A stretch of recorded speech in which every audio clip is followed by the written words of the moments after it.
Right. All right, so yeah, again, you know, is I.S.U.P.K under commanding General Yahanna. Right, we live here in Trinidad and Tobago. Right, I'm Priest and Officer Galawan. Since 1969, we have been teaching that blacks, Hispanics, and Native Indians are the lost 12 tribes of Israel. All right, and those Asherites in Venezuela, you are our brothers and sisters. We know all are going through hell in Venezuela. Not by our President Maduro, right? Not by the former president who was Chavez, right? But by the American, how to say, the American country or the Trump administration, right? Or the United States of America is what have Venezuela in this state that it is in today right now. You understand? And just like how does the Bible say, all different races have come together to plot against us. How we could oppress these people, how we could oppress Israel. They're coming together to plot against us. You understand? Just like what they're doing ROWLEY today. That is not by coincidence what they're doing, man. Plotting against ROWLEY. Because why? Because of America. You understand? Who plot against ROWLEY? It wasn't his own people. It was the East Indians and them.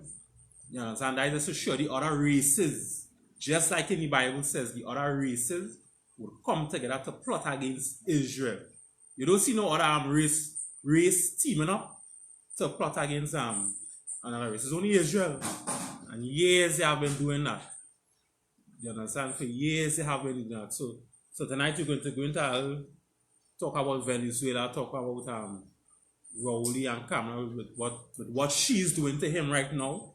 You understand? I'm not a supporter of the PNM, neither the UNC, right? And I'm not a fan of ROWLEY, neither a fan of KAMLA, but I just want to bring out to highlight the issues of what has been going on with Israel. You understand? The other races just team up to plot against us. How do they just team up to consult against us?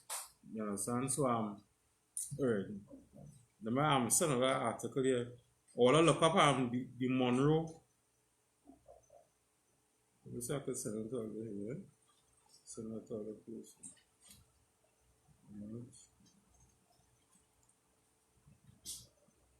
Monroe Doctrine. Right? I will send it in your group chat. Monroe Doctrine.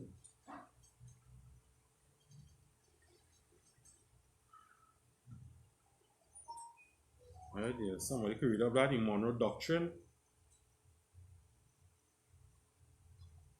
Let's see.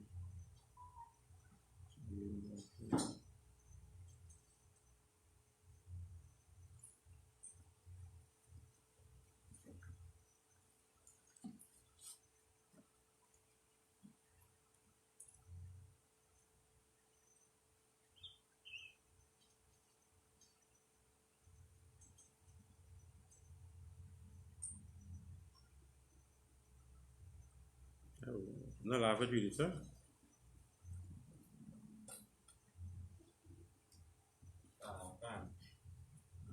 Monroe Doctrine. The Monroe Doctrine was a United States policy that oppressed European colonism in the Americas.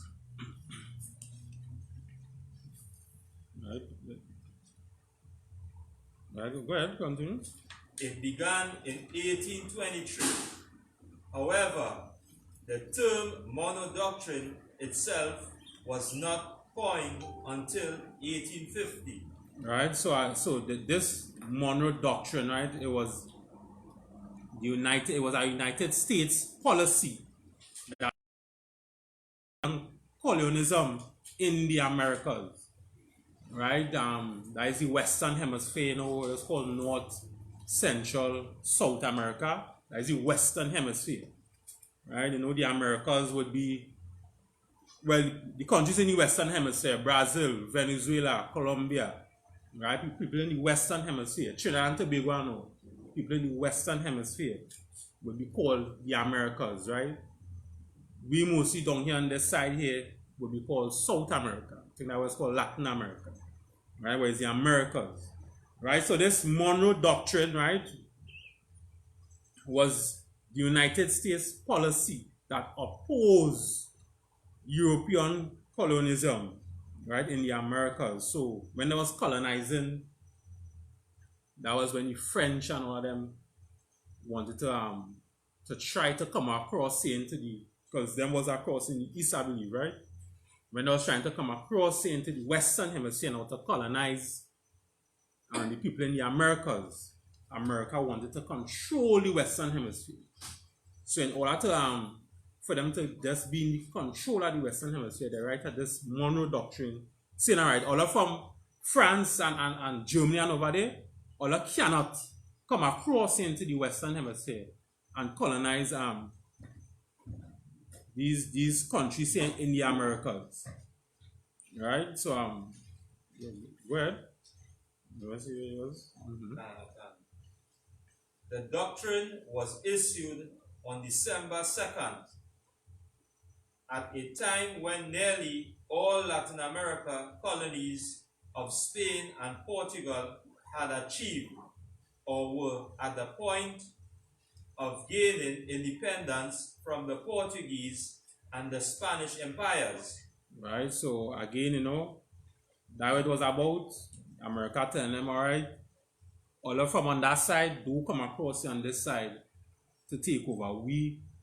That was just that Monroe Doctrine was just like saying we control this side, the America, the United States, we control this side. They don't come across here and people want to colonize or anything like that. Right, so yeah, go ahead. It stated that further efforts by various European states to take control of any independent state in North or South America would be viewed as the manifestation of an unfriendly disposition towards the United States. Right, so if all are coming North or South America, right, again, Trinidad is part of the South Americas, right, you will be viewed, they're telling the people in the east side that, right, the Europeans, right, you will be viewed as a, how to say, that manifestation of an unfriendly disposition towards the United States, right? So in other words, there was war, right? If all try to come across here, war, right? So we control you, don't try to come across here and put us all doing things, all right? Yeah, just finish off that paragraph. At the same time, the doctrine noted that the U.S. would recognize and not interfere with existing European colonies, nor meddle in the internal affairs of European countries. Right, so and at the same time, they wouldn't go across there and interfere with all. That was basically the same. So although come across here at the same time, we won't go across here. Right? Let's go on next article. Let's see.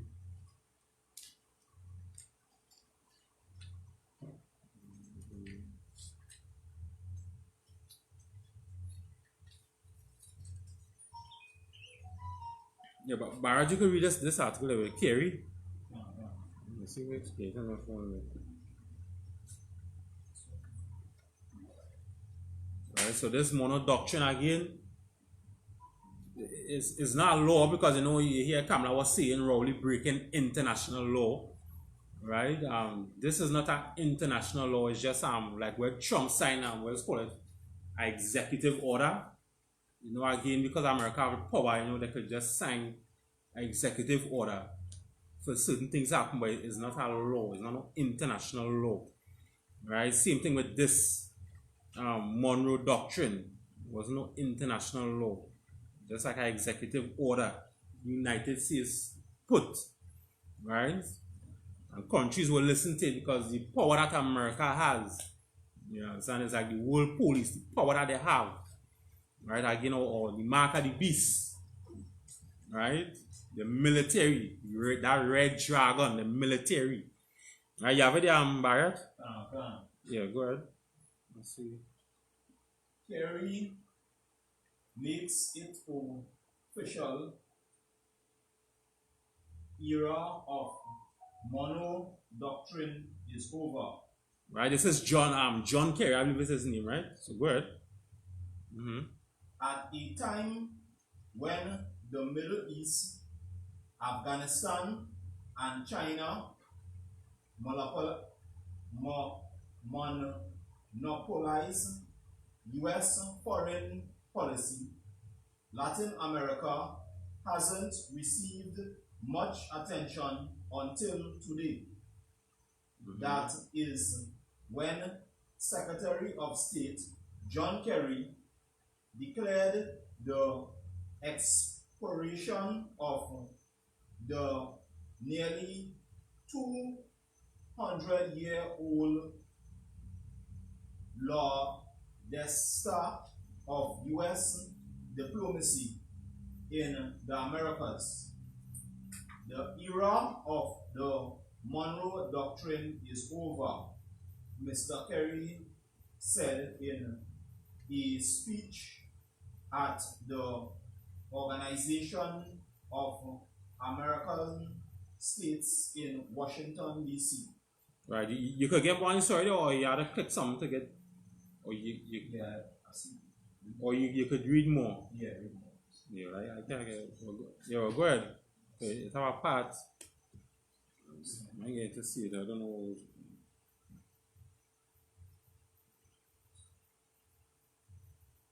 Right. So this John Kerry, he was this was in 2013, right? He said that the mono doctrine is over. Right. So in other words, all right, he's saying, right, the doctrine is over. So European countries, you know, all could come, you know, we could go across. Basically, that is what we see, right?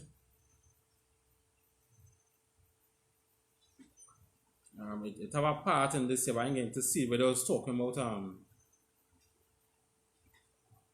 they make this doctrine, the America make this doctrine so that they could go into other countries. Right? They make this mono doctrine so that they could go into the other countries. Right? That is why they made the doctrine. You understand? So, if that is why they make it doctrine, that they say now, how John Kerry say, all right, the mono doctrine is over. In other words, America cannot go into other people's country. Right? So, before how that the mono doctrine, America had the rights, as some people say, to go into other people's country. Right? But now how he's saying it is over. They don't have the right now to go into other people's countries. But yes, we're still seeing it. That they're going into other people's countries and having affiliations and or paying, how to say, drugs into other people's countries. Right? And stuff like that. Right? So let me read it down, but I ain't going to see it on this article here. So let's see. I wanted to Chavez.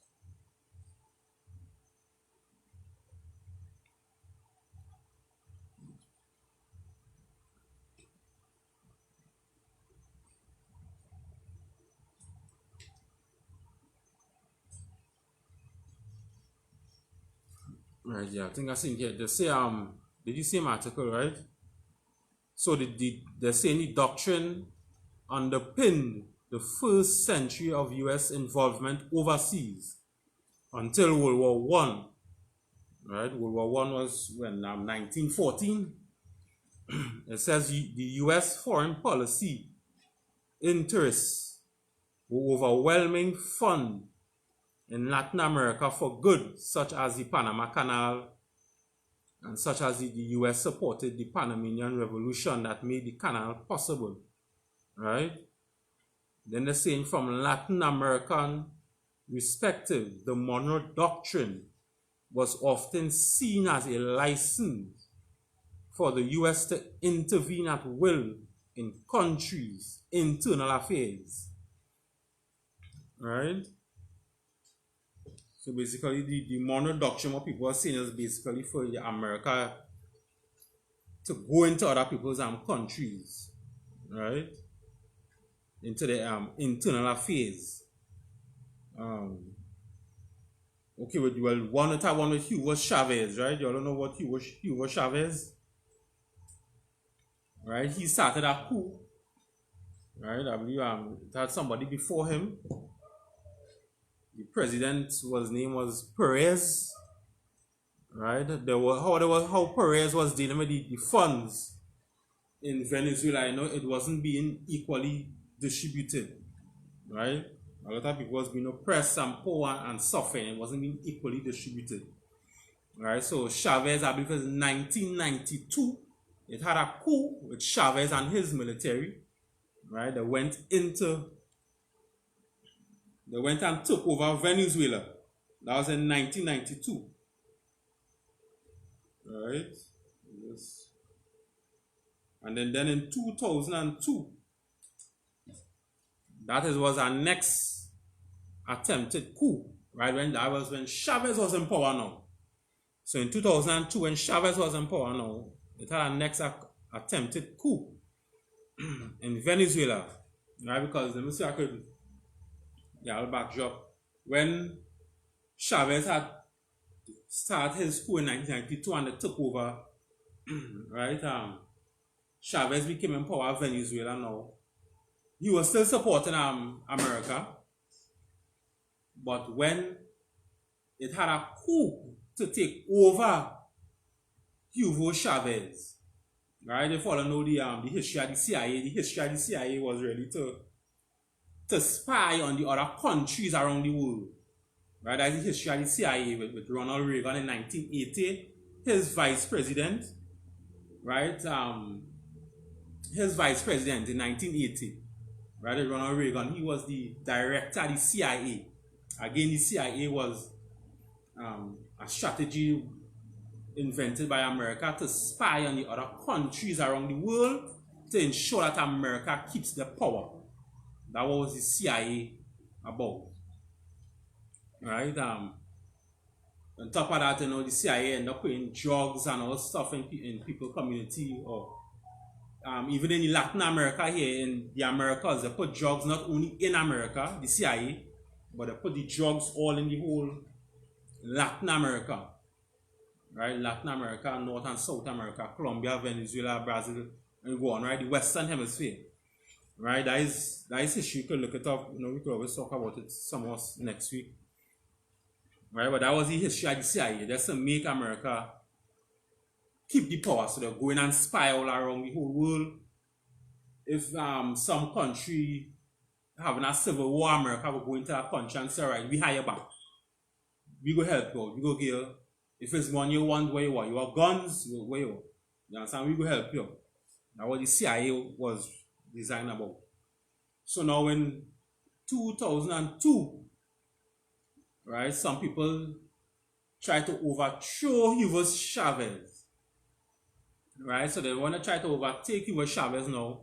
They did succeed, and it had lasted for 48 hours. So after Hugo Chavez get out of office because the people overthrew him, they carried him on another island, I believe it was. Right, so another island or some place they carried him for 48 hours. After that now, the people who had supported Chavez, they came out on the streets and they had a riot, they protest. So the person who overthrew Chavez say, okay, all right, let him back. And Chavez come on a plane, it was the night. Chavez said, all right, all that back as the president now in Venezuela. Boom again, the CIA, right? When Hugo Chavez get to realize, but America knew that it was going to have a coup. I helping America all this time, right? Because I believe Chavez used to be helping them out. I can't fully remember right now, but right again next time we could go into it. I believe it was Chavez was sending gas for free from America when it had some hurricane or storm, something like that in America. It had a hurricane or a storm, and I think the Chavez was sending gas in for free. Right? So, Bowman just goes to find out now that he got to find out, Chavez got to find out that America had known about the coup all the time, and America did not stop it or warn him about the coup. You understand? So from that day, Chavez said, "Nah, that is it with Venezuela and America." You understand? That was it. From that day, that was it with Venezuela and America. Venezuela didn't want nothing to do with Venezuela. And so don't look at it. The same thing with Maduro. You understand? They want to do nothing with America. You understand? So that's what's going with America right now. They're going into these other countries, right? They created a law saying, well, now law, executive order. You know, Trump like to sign executive order. Right? They see going to the moon to get minerals. Right? So the executive order, that was in 1823, they say, right, for European countries not to come to the Western Hemisphere, to these into the Americas. Right? So, and people were saying America put the Monroe Doctrine out so that they could go into other people's countries. So now John Kerry saying, we done away with this Monroe Doctrine, which means what? They don't have to go into other people's countries now. But they're still doing it.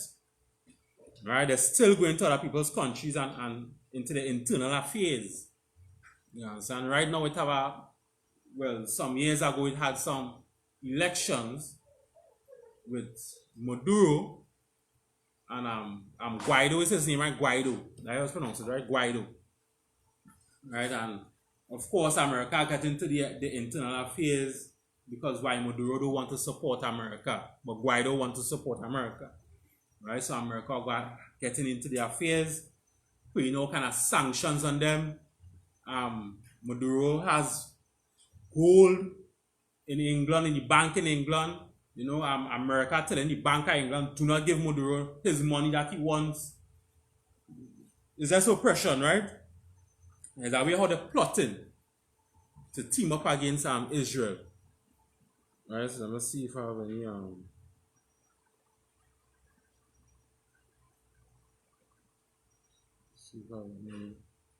somebody hold the scripture where it say the great whore that sits on many waters. I believe that's in Revelation, somewhere in Revelation, right? The great whore that sits on many waters. Right, so now we have down here, you know, in Trinidad, right? Of course, we have the Prime Minister of Trinidad and Tobago, right? It have a treaty. Let me see if I can get the article here. It's called the Rio Treaty. I don't know if I have the article here, but let's see.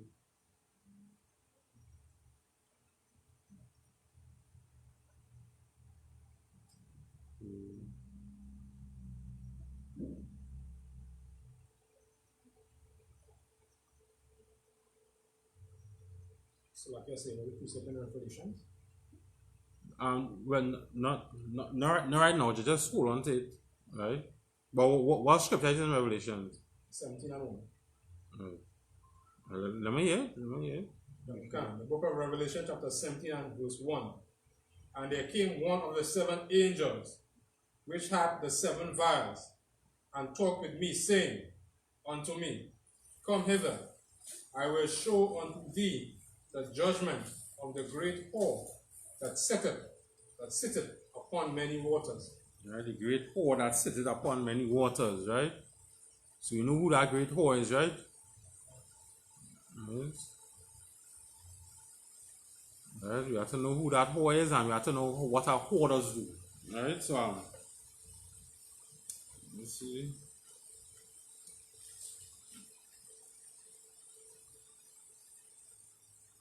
I'm looking for the article where it says the Rio Treaty. So we have an article. I think I have it here.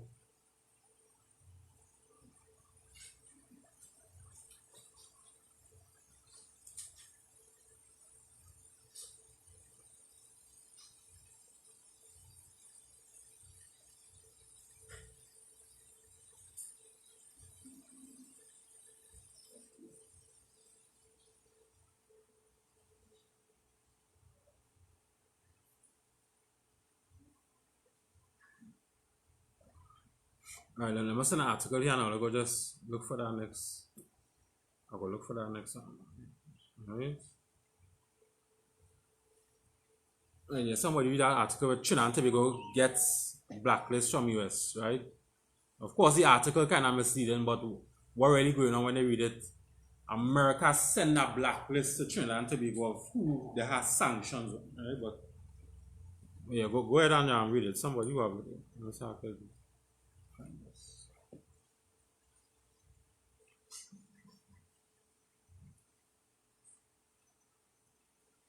This is the Daily Express, right, on May the 14th, 2020. Yeah. The United States government list of sanctioned individuals and institutions in Venezuela was yesterday sent by the U.S. Embassy in Trinidad to Foreign Affairs Minister Dennis Moses. This list contains 28 names, among them Venezuelan President Nicolas Maduro and members of his inner circle, as well as Vice President Delcy Rodriguez. The U.S. Embassy Public Affairs section has confirmed that Rodriguez is sanctioned. Delcy Rodriguez is subject to travel sanctions that are binding on all Rio Treaty parties, and Trinidad and Tobago is a party of the treaty.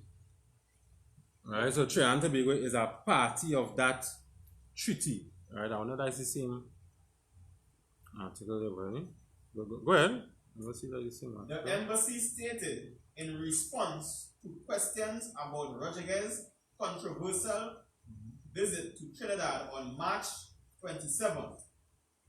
So why would the U.S. Embassy send a list of sanctioned Venezuelan individuals and institutions to the Foreign Affairs Ministry? According to former head of the Public Service and Foreign Affairs Service Officer Reginald Dumas, it could be that the U.S. is giving Trinidad and Tobago a chance. Right, so he's saying it could be that Trinidad, America is giving Trinidad and Tobago a chance. Now, he's just guessing, right? He's saying it could be that America giving them a chance. That is why he's sending them a list of people who America has sanctions on, right? So that Trinidad could really get the list of the names to them, because they were saying that they didn't have the full names of the list, right? To see that America is serious that they want the full names of the list. So he's just saying, he could just be warning them. It could be a warning. Yeah, go ahead. Noting that this country has an issue with record keeping, Dumas said a properly functioning government will have all that information already, especially since we are just 7 miles away from Venezuela. He said all the U.S. sanctions imposed against Venezuela should have already been on record at the Foreign Affairs Ministry. It is one of two things.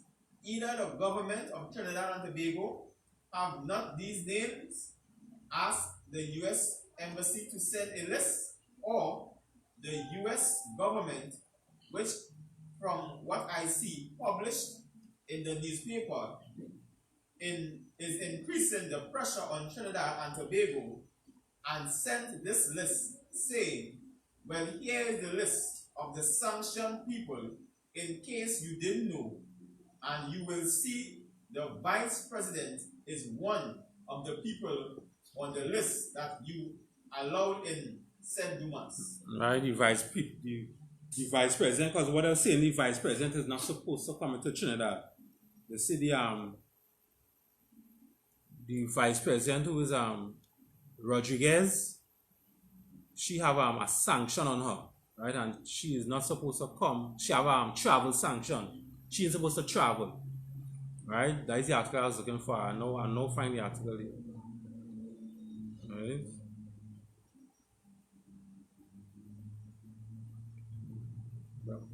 But I actually read this article I'm now saying here, right? That with the US, the one now saying US, Trinidad and Tobago violate the Rio Treaty. They violate the Rio Treaty. Right.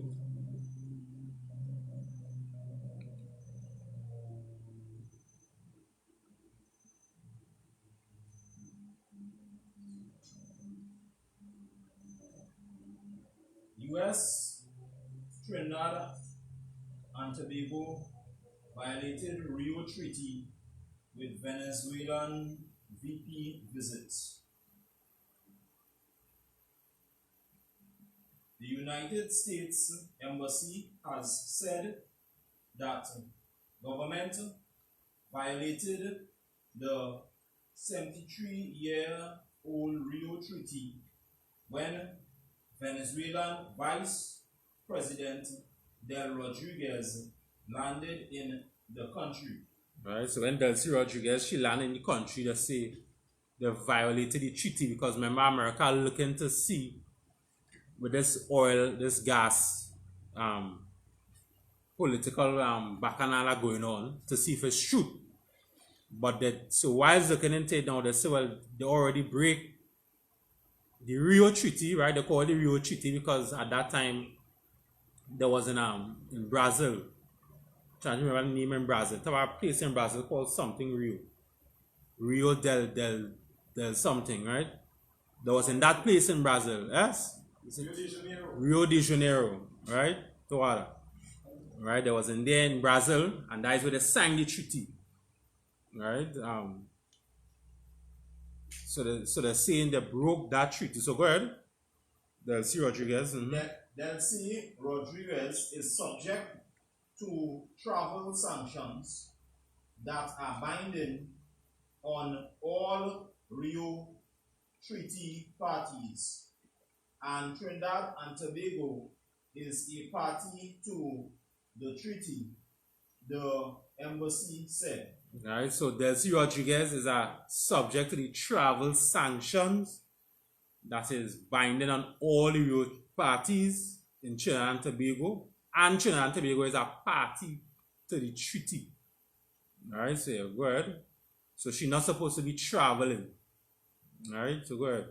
The Rio Treaty, otherwise known as the Inter-America Treaty of Reciprocal Assistance, is an agreement between countries in the Western Hemisphere as part of a mutual defense system. Right, so as part of a mutual defense system on all the people in the Western Hemisphere, right? They have this Rio Treaty that they signed when in Brazil, right? Trinidad and Tobago is one of them who is on that treaty, right? Well, the treaty provides for mutual assistance if any act of aggression threatens the peace of the Western Hemisphere. Back in September, signatories met to discuss and vote on whether to employ the regional treaty to impose sanctions on Venezuela Venezuelan President Nicolas Maduro. In that meeting convened by the Organization of the American States, 16 of the 19 signatories agreed to abide by the Rio Treaty and supported using the agreement to collaborate on law enforcement operations and economic sanctions against Maduro and his associates. Right, so again, they're saying that this sanction was against Maduro and his administration or associates because of this. They're saying he has drugs and guns and he has killed many people, right? Which the drugs started from the CIA in the first place, right? So you can't even say it's Maduro who started it or who have drugs, right? And again, I would always say it is alleged, right? Because America have a way that it is make up lies to make somebody look bad. So when they take them out, everybody will rejoice or feel normal of it, right? That's the same thing what they did, I believe it's with the World Trade Center. That's the same thing what they're doing to black people today, right? It does make people look bad. So when they make them look bad in the media eyes and they take them out, they assassinate them, nobody won't cry out for the person or feel sorry for them, right? Yeah, you can. Character assassination. Character assassination, right? So that is what they're doing Maduro. They're attacking his character right now, right? But Maduro himself, he knows it's the oil that America want. America want the oil, right? That and those scriptures again, it's in the Bible, right? Everybody when they're doing the history, there's always put a history for the side that win. But the Bible, it's unbiased. The Bible is actually tell you where is what and what really going on. The Bible itself say that Venezuela will dip their foot in oil. You understand? The tribe of Asher. You understand? It's oil that they have. Even Nicolas Maduro himself said that in an article. The article previously when he told the Americans, I mean it was last year article, we see all they have 72 hours to leave Venezuela. You understand? He said, I know it's the oil that America wants. It's the oil, but they make him look bad and saying he has drugs and he's selling drugs and all kind of stuff like that. Alright, so I'm here. Go ahead, Amber. TNT abstained from voting at that meeting, but the country is still bound by the agreement. Right, what scripture that song like they when it said that? What scripture that song like when it said that?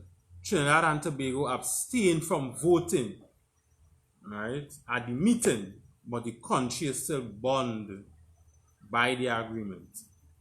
Right, what scripture that song like that?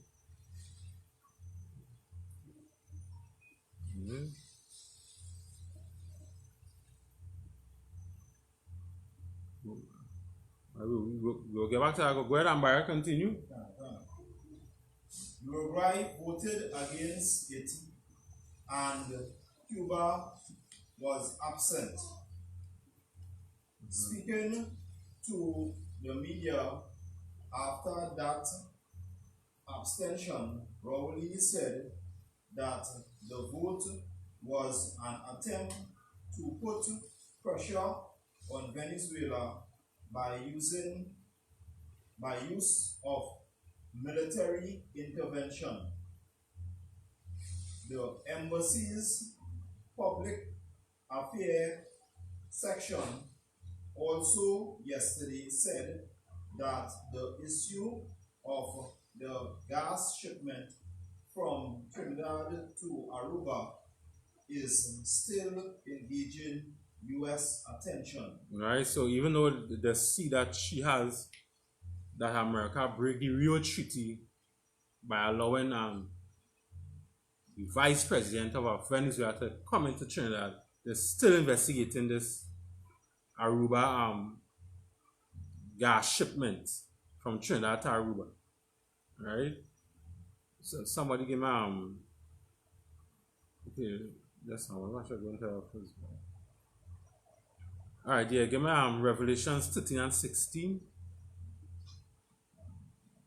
Revelation 13 and 16. Yeah, go ahead. The scripture is asking about before. I know it's the same on your own call, but the main talking about them not taking by yourself, great, small, as they are the mark of the beast. Yeah, the mark of the beast. Right? But the main one for this one here, we're talking about bond. Trinidad and Tobago is still bond. That main was in 16. You want me? Yeah, go ahead, your card. Could you also use Deuteronomy 7 and 2? Deuteronomy 7 and 2, here? What is on? And when the Lord thy God shall deliver them before thee, thou shalt smite them and utterly destroy them. Thou shalt make no covenant with them, nor show mercy unto them. Because I'm not making no covenants with them. Right.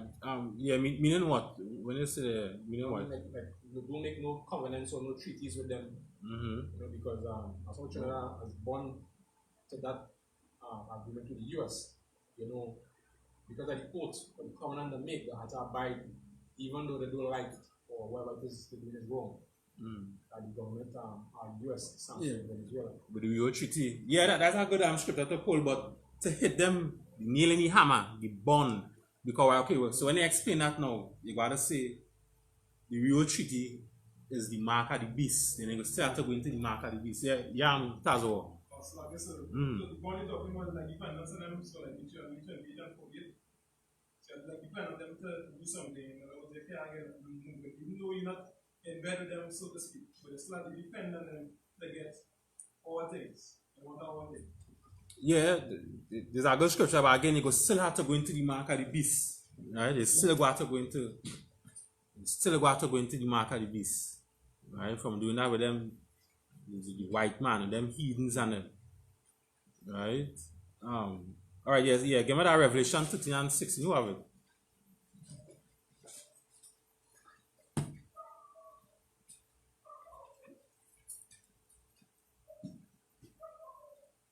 Book of Revelation, chapter 13 and verse 16. And he caused all, both small and great. Right, both small and great. Let's talk about nations now. Nations, talk about small and great nations. So, you know, small could be who? Where's that small country? Right? Who's that? Yeah. Go ahead. Yeah, just for example, just as they go in here, Trinidad and Tobago, a small country, you know. A great country could be, you could say England, right? A great country. Right, go ahead. Rich and poor. Right, rich and poor, the same thing. You know, you could say America, rich, poor country. You know, you could call Brazil, third world countries. Go ahead. Free and bond. Right, free and bond. Right, when I say free and bond, right, this is to go into what it's saying here. Right, Trinidad and Tobago, they abstain from voting, but they still bond by the agreement.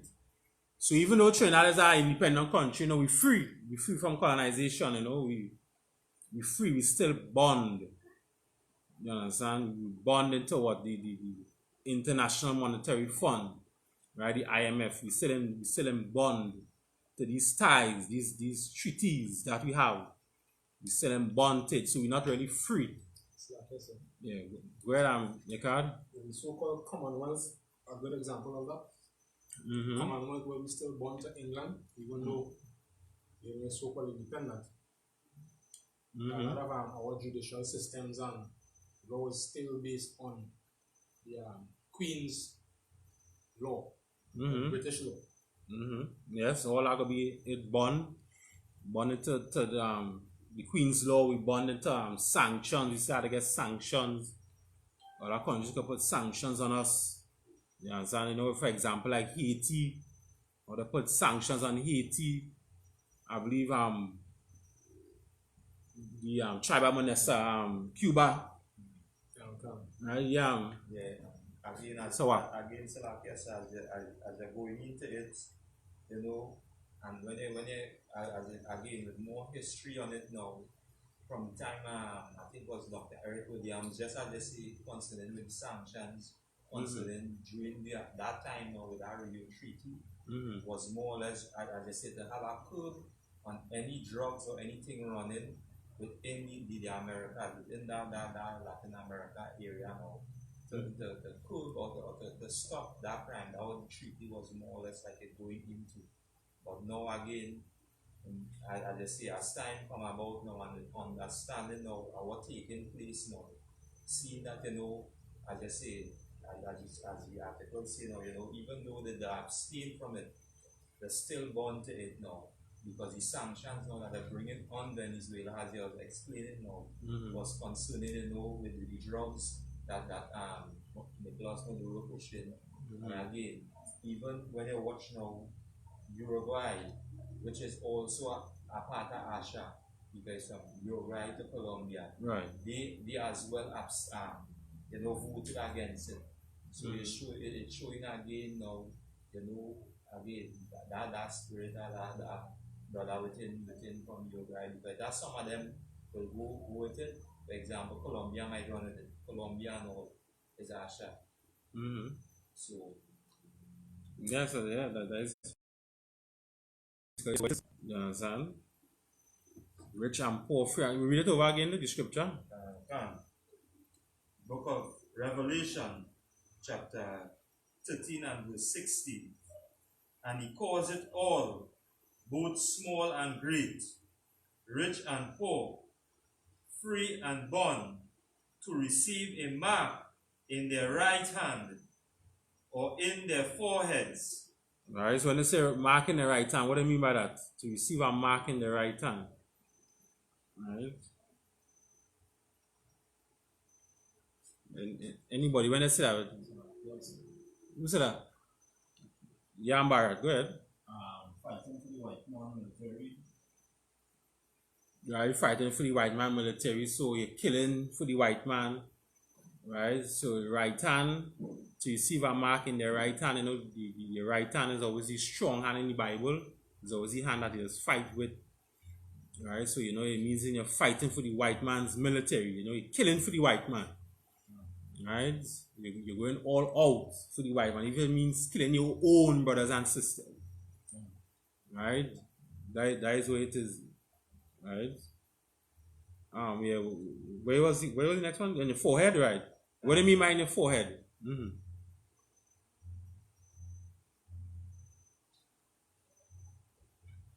Right. Yeah. Bart. Listen, what do you mean by forehead? What is that? Basically, Your brain or your mind, right? So yeah. So go ahead now. So you talk about your mind. Yeah. So go ahead. Basically, now we get into the doctrines of the white man. Doctrines, yeah, doctrines. And all the different doctrines we push sodomy. Right. Marrying, he is married in the Christian church. Right. Yeah, everything. Christ is white. Right, yeah. And as I said, sodomy, I saw an article the other day where there was they're pushing these gayness in cartoons now. So it's hard to let your children sit and watch cartoons. You can't let your children watch cartoons. They say I'm Spider-Man. They want to make him be a bisexual in his third movie coming up. I say, well, white man really is the devil. White man, I say Spider-Man, see, your children can't watch nothing now. You can't watch nothing now, you know. So yeah, that's what you're talking about, you know, the forehead, your mind, the mark of the beast in your mind. Believing in Christianity, the white man's democracy. You understand? Believing in the white man's philosophy. Right? Because again, it's democracy what have all these, these sexual deviances coming out now. Is democracy is what having it coming out because before everybody knew it was a mental disorder, right? But I believe it was in 1974, right? Because of our political vote, right? Everybody knows science does say, okay, this atom is for this, or science might say, all right, you're schizophrenia or whatever, right? Science is based on these things, right? Politics is just vote.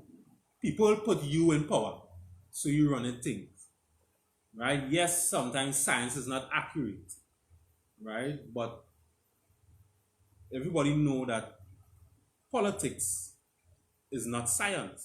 Even though science is not accurate, everybody know politics is not science. So politics cannot determine if something is normal or not. And in 1974, because of a political vote, right? I forget his the president, right? He said homosexuality. Now he made it normal then. It came out of the DSM. The DSM-4, I believe it was. That's the Diagnostic Statistical Manual for Mental Disease, right? The DSM-4. He took it out of the book. He said, all right, it is not a mental disorder anymore. Homosexuality is not a mental disorder anymore. So if it is not a mental disorder, that means it is normal. And if something is normal, that means it's legal. It could be legal. You understand? So that is what's going on right now. It's because of our political vote. No, science didn't say homosexuality was not a mental disorder. Science didn't say that. Science still saying homosexuality is a mental disorder. Politics is what's saying it's normal. Right? And because of what politics, democracy is everything. Democracy in the Christian church, you know. You understand? Democracy all over. So everybody will say it's normal. You understand? Even some scientists might come out and say, well, it's normal. You're born so. Which everybody know you're born so. That's why the Bible says, raise up a child the way he should live, and when he's old, he will not depart from it. Right? So, the mark of the beast is not a shit. You understand? Everything I just said there, the mark of the beast cannot be a shit. Right? So, people who say the mark of the beast is a shit, don't listen to them. You understand? Everything I now say, the mark of the beast is not a shit. If the mark of the beast was a shit, I would have been so happy. If the mark of the beast was a shit, okay, just mash up all the chits on the face of the earth, and there'll be no more the mark of the beast. Black people will be liberated, we will be happy, we will be in heaven. That is it. But the mark of the beast is not shit, it's more than that. It's the person, it's the white man who created the shit. He is the mark of the beast. No shit. Right? So later our next article there I had sent before this one here in the group chat with shot.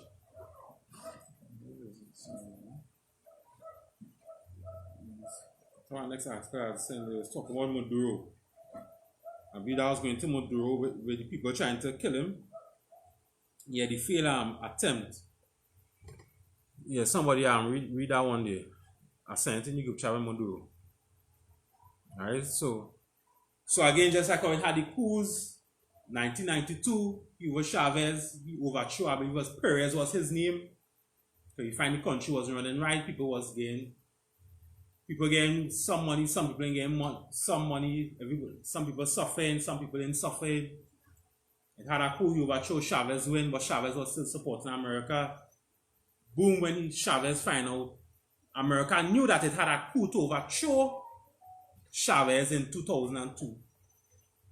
When Chavez found out, hey, America, you have noticed all the time, and you didn't tell me it had a coup, it was going to have a coup. Chavez said, right, that is it. I'm not going to support America anymore. We done all ties with America after that. Right? So basically it is the same thing what's going on here right now with Maduro. So yeah, who are the article there? Look where that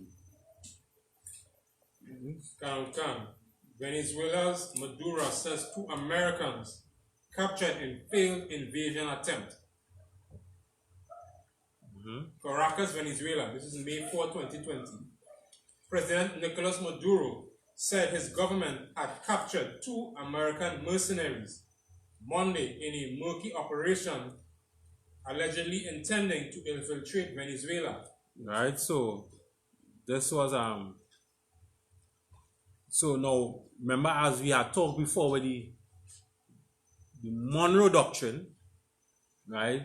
They were saying they created a Monroe Doctrine for them not to go into people of other countries with their internal affairs, right? But in 2013, John Kerry said that done away with the Monroe Doctrine.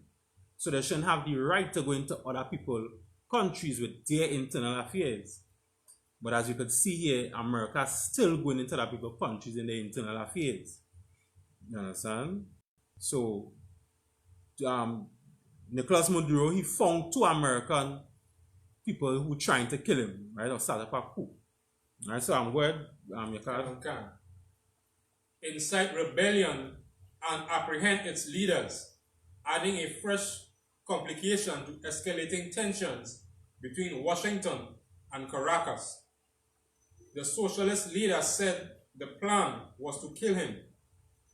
In a lengthy speech Monday night, Maduro decried an ongoing terrorist assault on Venezuela that he said had led him to dispatch 25,000 reservists to the coast.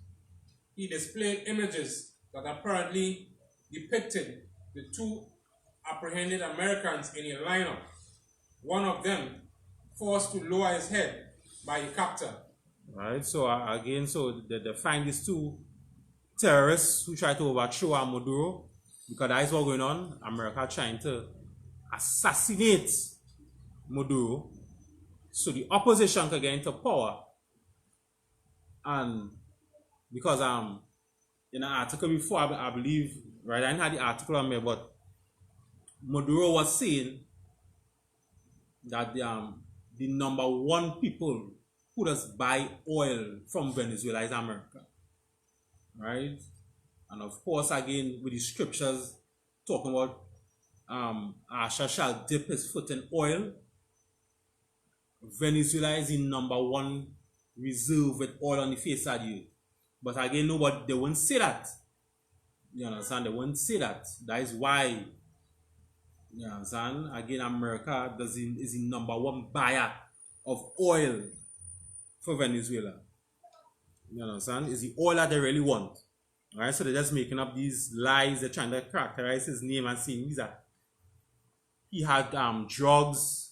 When the CIA was set up this whole drugs pandemic, the CIA will do that.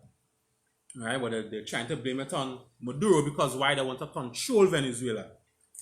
Right, so if they assassinate him, the opposition will get in power and the opposition will be friends with America, and the trade will go back to normal, or the sanctions might come off. Who knows? Right? So that's the same thing going on here now with KAMLA and ROWLEY. KAMLA saw an opportunity because why? Before, we all saw the videos when KAMLA was in power, she was friends with Maduro. She was friends with Venezuela. KAMLA was friends with Venezuela. She supported Venezuela. She was friends with the president of Venezuela. All right, but boom, all of a sudden now, she saw an opportunity. It don't matter if the opportunity means the country have to go on a sanction. It don't matter if people in Trinidad and Tobago had to suffer. You understand? She's just an opportunist. She saw an opportunity to get into power, even if it means putting sanctions on the people in the country. You understand? So that is what I'm going on here. And also, by reading all of this here, America trying to assassinate him. Even if it means America would have to come in and assassinate ROWLEY.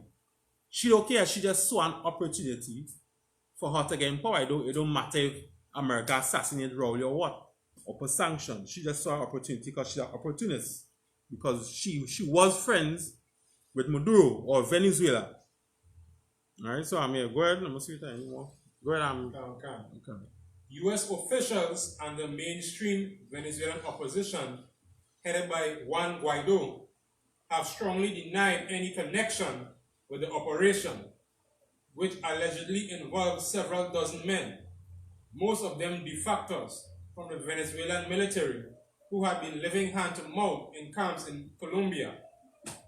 former Venezuelan National Guard officer Pave Nito Cuarentero and former U.S. Army Green Beret Jordan Godero, head of a Florida company that says it offers paid strategic security services, released a video Sunday announcing the start of Operation Gideon and calling on Venezuelan soldiers to join them. Right, so again, he's saying he don't know about it, and the opposition, Juan Guaido, which is a lie, he know about it, right? He supports America, he know about it, right? So somebody, I don't know, there's a scripture, I wonder. Yeah, give me, who had the one with, well, I want to, you see that Revelation 17, America? With the Great War? Revelation 17 and 1? Mm-hmm.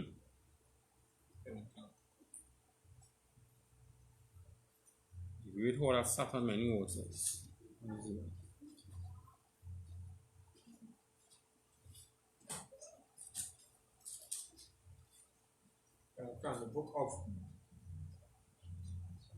book of Revelation, chapter 17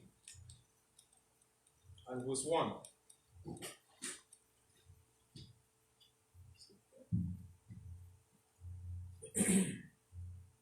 And there came one of the 7 angels which had the 7 vials, and had talked with me, saying unto me, Come hither, I will show unto thee the judgment of the great whore that sitteth upon many waters. Right, and of course, the great whore that set on many waters is what I'm talking about, America. Right, the great whore that set on many waters. Right.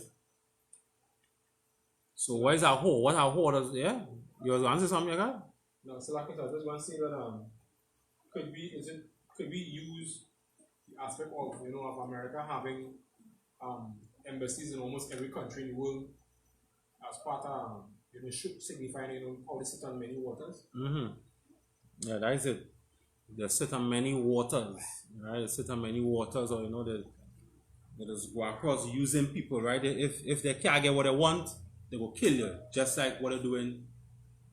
What they did, I was talking about Venezuela, right? If they don't get what they want, they're going to they might not do it direct, right? But they might pay people, get them guns, get them wherever, and start a coup, do something, assassinate that person, right? So they can control. There's a whole on many waters. So all right, so they go on. Chavez used to be supporting them, right? Chavez ain't supporting them, they will be against Chavez. Maduro used to be supporting him. They won't be supporting Maduro because Maduro not supporting him, right? That's like a whore. If a whore don't get what her ways, she will leave and go to the next, right? That is why America say anybody who supports Maduro will put sanctions on you, right? So yes, ROWLEY supporting America, but if ROWLEY don't support America with the sanctions that they say, they will put sanctions on this country, right? And that is what the opportunist, who's KAMLA Prasad Bissessa, is doing right now. She see an opportunity, right? Of course, ROWLEY's denying it, right? She saw opportunity. She wants get involved with it, even though it means putting sanctions on the country or whatever it is. That's what opportunists do, right? So this whole America, right, in all countries all over the face of the earth, if they don't get what they want, they will make sure and get what they want, even if it means assassinating, right? That is what it is going on there right now. So yeah, who are the next? Revelation 13 and 17. That one first.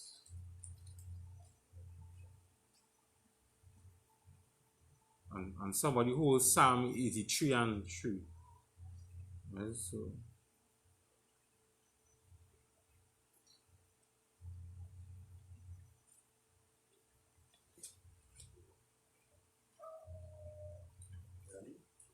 yeah, go ahead.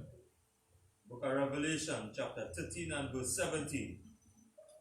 and that no man might buy or sell, save he that had the mark, or the name of the beast, or the number of his name. Right, so what are you talking about there? Anybody? Right? No man might buy or sell. What is that? No man might buy or sell.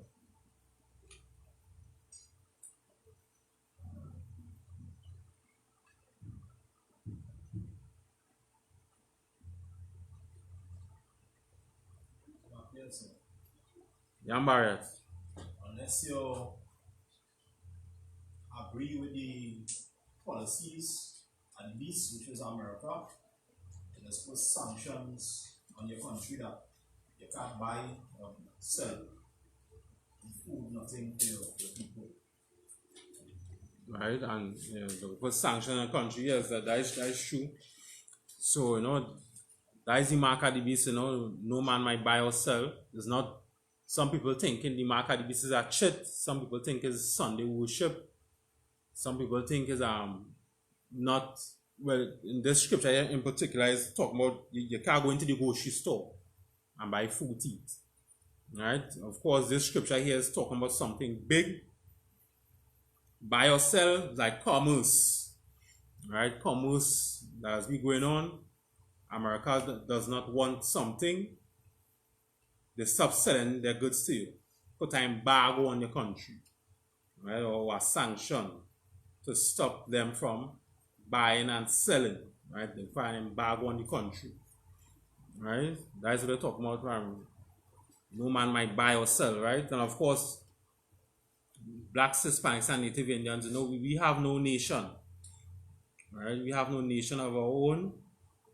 Right? Remember somebody who holds Psalm 83 and 3, right? Right? So of course, the Negro, we have no nation of our own. Blacks, Hispanics, the Venezuelans, the Caribbean Arawaks, the Garites and them. We don't have no nation. Right?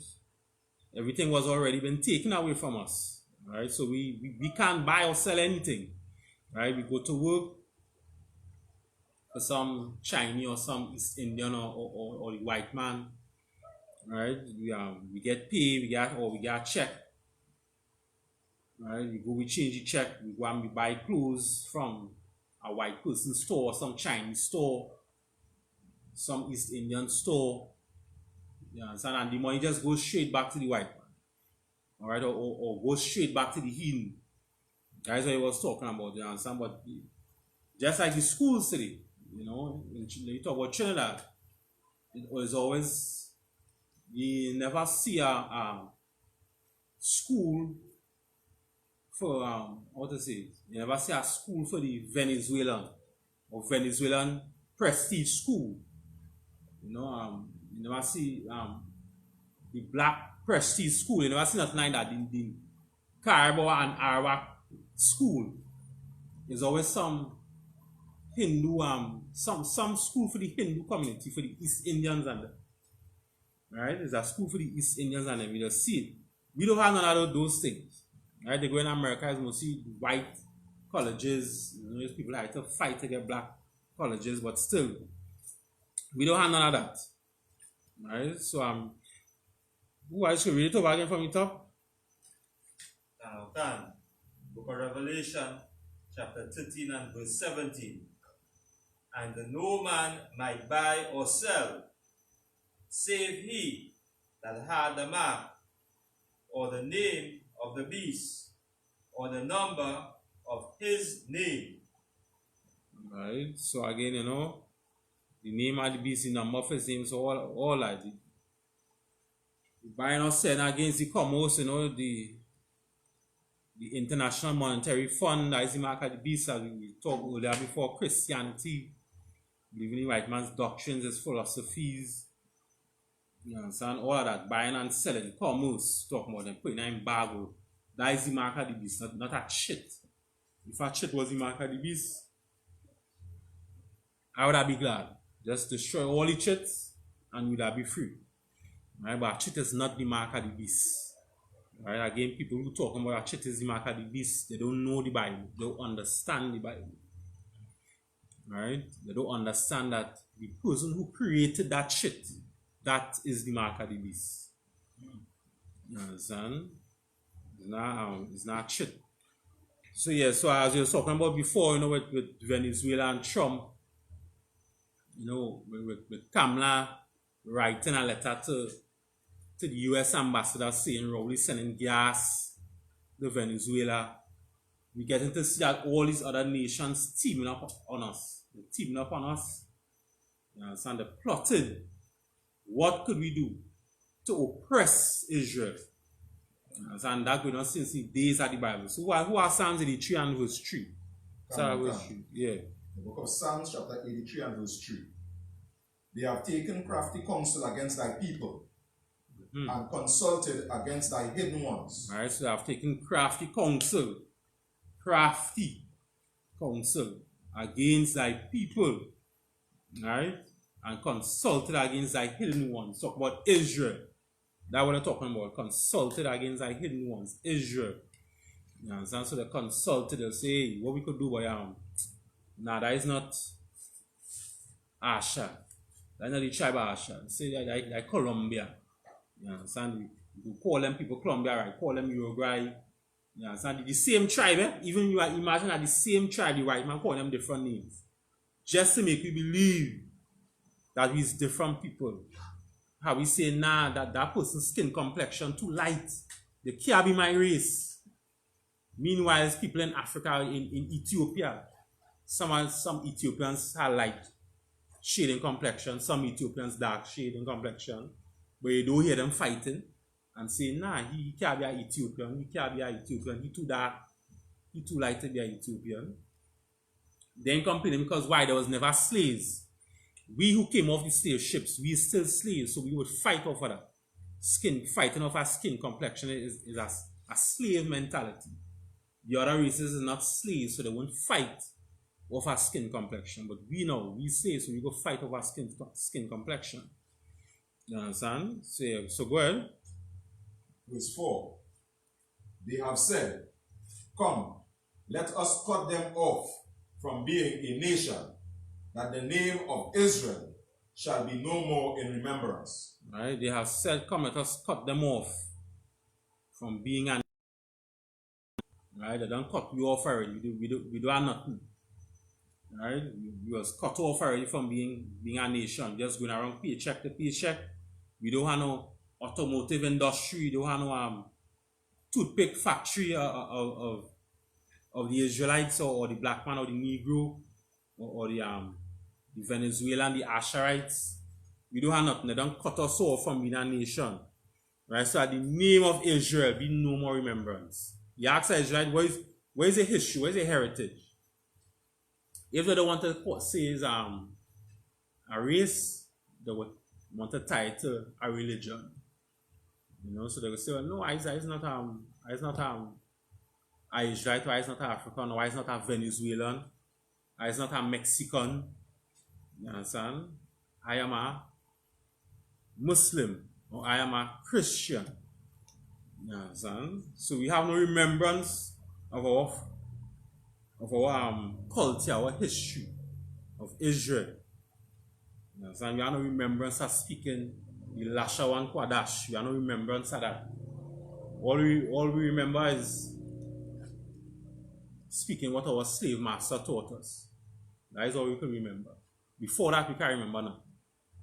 Right? So yeah, go ahead. Verse 5. For they have consulted together with one consent. They are confederate against thee. Right? So they have consulted together with one consent. So all of them come now. All of them come together. They confederate against themselves. You understand? All of them come together. They say, all right, this is what we go do. This is what we go do. That's what we go do. You understand? To make sure that they can remember and to make sure that they sin against them, God. What we could do to oppress them. All right. Ronald Reagan had his vice president in 1980. I don't know how this his name here. Alright. Know how this name. Alright. Ronald Reagan, his vice president, right? George Hubert Walker Bush, right? The CIA, he was the director of the CIA. Of course, the CIA, again, was designed by America for them to go into all parts of the earth, all countries of the earth, to ensure that America remains in power, right? That's what the CIA was set up. So, you know that they consult together, they consult the team up, they say, now what we could do. Let me start the CIA. Let me throw drugs and guns in Colombia. Not just in America alone, where black people and the Mexicans is. But let me throw the guns and drugs all over the Western Hemisphere, in Colombia, Brazil, in Trinidad, Jamaica. Let me destabilize the black community. Let me mash it up.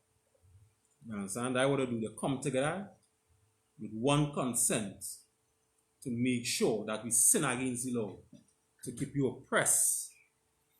You understand? Just like what KAMLA doing right now with ROWLEY. She ensuring that black people remains oppressed. You understand? Imagine you writing a letter to the Americas to tell them that, you know, he breaking the sanction. Even if it means paying a sanction on your own country. You understand? But again, they're rich. The East Indians and them, they're rich. So they don't know, all right, if America put sanctions on the countries and get ROWLEY away, when people vote for KAMLA and she get in office, they might take away the sanctions. Or if she still lose the elections, she don't know she rich. She and her people. So she and her people will be well off.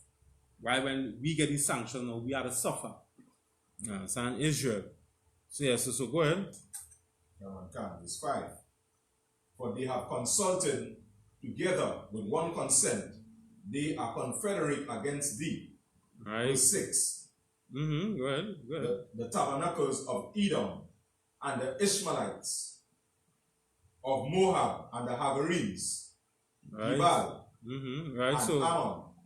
right. So that's about it. So what they're talking about is all the races. What they're talking about here in verse 6 and what down is all the different races who plotted against us. You know, the Chinese, the Moabits, the Chinese, you know, the Edom, you know, the tabernacles of Edom, that is so-called white man or Esau in the Bible. Right? Ishmaelites, the Arabs and them, you know, the Arabs build the slave ships. And they build the slave ships. When you ran into Africa, you understand, we ran across into Africa. The Africans captured us, and you can see I post up something too. I want to talk a little bit about that, you know, with the East Indian fella who was saying with Trinidad and Guyana. Right? He's from Trinidad or he's from Guyana? Yeah, I can. He's from Trinidad or Guyana? I trust him. Yeah, he was East Indian. He was talking about black people. I think he's a Guyanese. He's a Guyanese. What black people did for him. He basically saying black people didn't do nothing. They do nothing, and slavery, when they come here, was unskilled. And stuff like that. Right, and that is a lie, of course, because when the people in Moruga had come to Trinidad, there was the Americans. When the Americans, right, with the war with the British and America, the free black slaves leave America and went and fight the war with the British. They still lost, but the British say, all right, all these free slaves now, they put them in Trinidad. That was in 1815, I believe. 1815. When they put them in Trinidad, they put them in Moruga.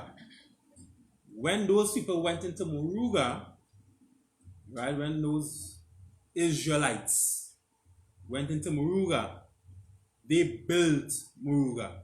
No white man didn't help them. There was free slaves, yes, but no white man didn't help them. The white man just gave them maybe a land, you know, and some maybe just give them wood if they wanted wood. Them built Moruga, how it is today, the people in Moruga.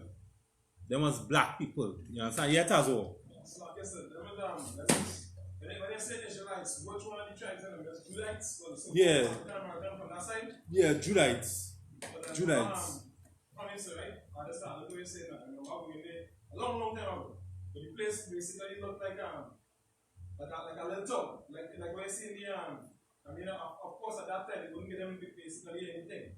So they just scrape and scrap on the case, but you know in them western movie and they just look and they pass through a town and it make it look like, you know, a salon here, a saloon now where you don't drink or, you know, this little thing a shop here, this that kind of look that kind of in that fashion. Yeah.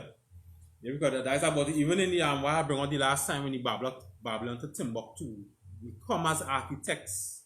We come with all those knowledge. We went into Africa. So that East Indian, of course, he don't know.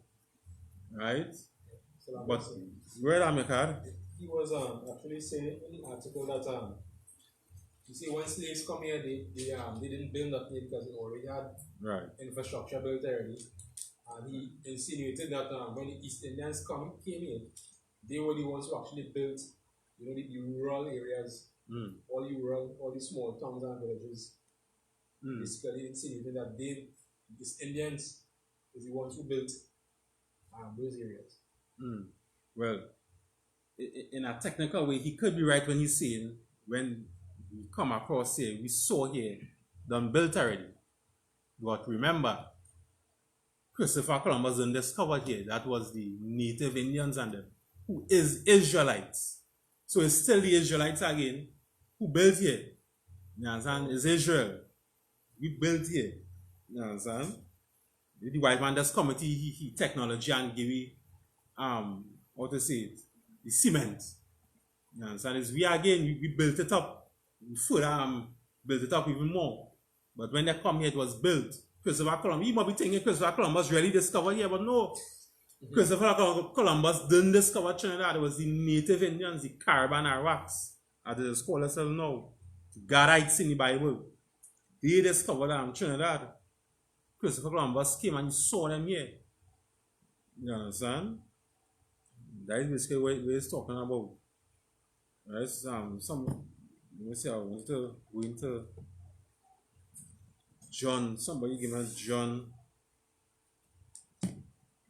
That was no, that wasn't John. That's someone else. Find out.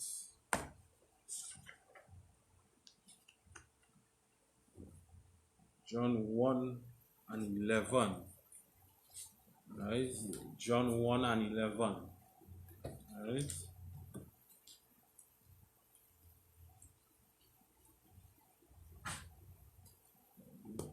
John 1 and 11. The book of John, chapter 1 and verse 11. He came unto his own, and his own received him not. Right. Verse 12. But as many as received him, to them he gave power to become the sons of God. Right, so he came unto his own. Right, when I say he came unto his own, who was his own? Who was his own when he came unto his own? What are you talking about there? Yeah, Barry. The nation of Israel. Right, the nation of Israel, right? And they're saying they don't listen to him, right? His own didn't receive him. Right? So in verse 12 now, Mike, what? Read it?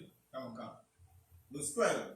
But as many as received him, to them he gave power to become the sons of God. Right? But as many as received him, right? So again, you know, the church just say, because we didn't receive Christ, he taught all races. That's what the church does say. Right? Which is a lie. So of course I'm bringing out this to show that the Venezuelans and them, or the Asha, the people in Colombia, Brazil, people in Trinidad, in the West Indies, people in America, black people, blacks, Hispanics, and Native Indians across the world. Right? The reason why we're suffering so much is because we sinned against the Lord.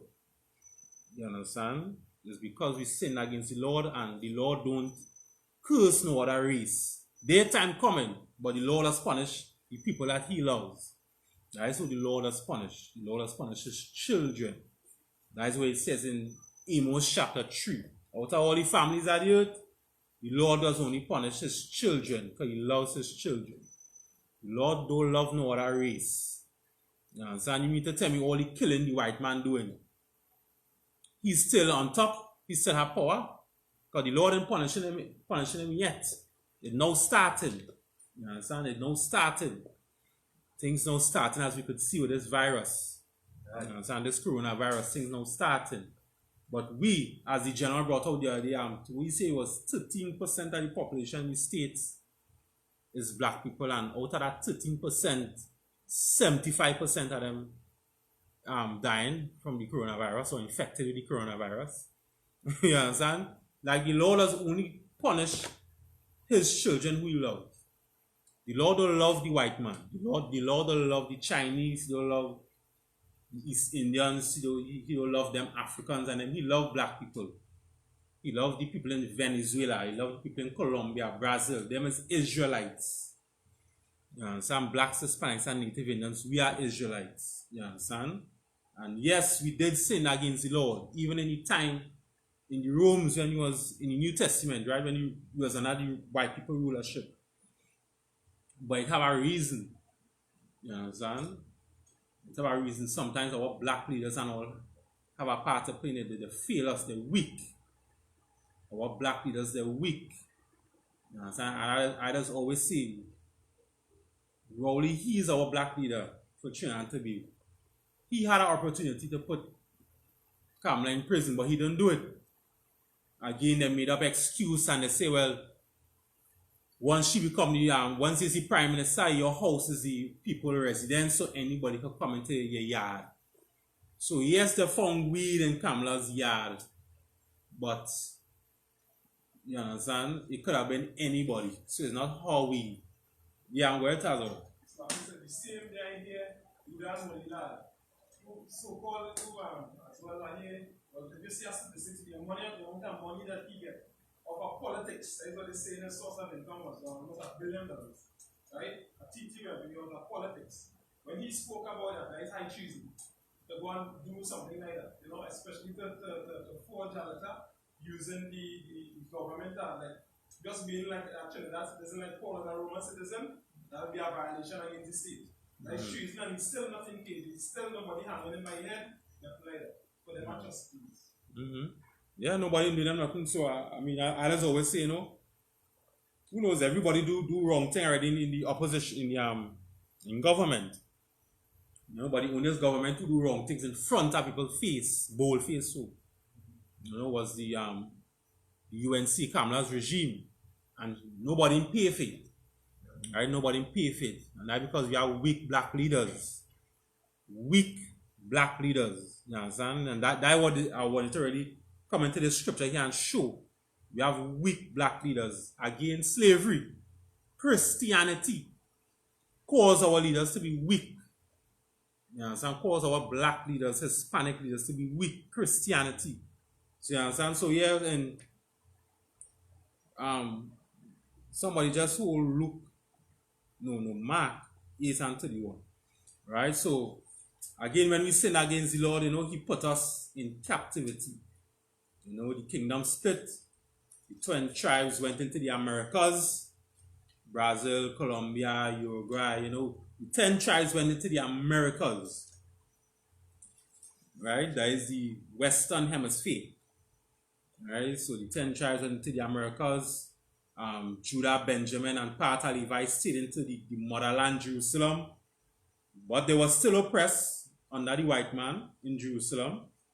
Right? They was not free in the motherland. Right? But some of them was living as good black leaders, just like the Sadducees and the Pharisees.